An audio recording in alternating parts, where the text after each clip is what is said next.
Today we talk about how can you set new password on your Home app. We're going to figure out the solution or know how you can do that in your app. So you just follow this ways and it's going to work with you. All you have to do inverse.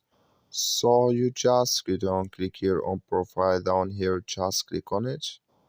So then it's going to take you to your profile. It's going to show for you like this here. Then you click here on additional settings, just click on it. So you come to next tip here, it's going to show for you like this.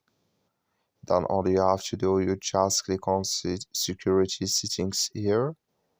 You come to next tip here, click here on set new password.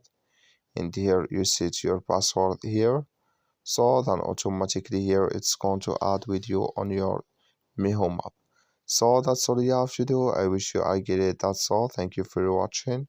Don't forget to support us by liking.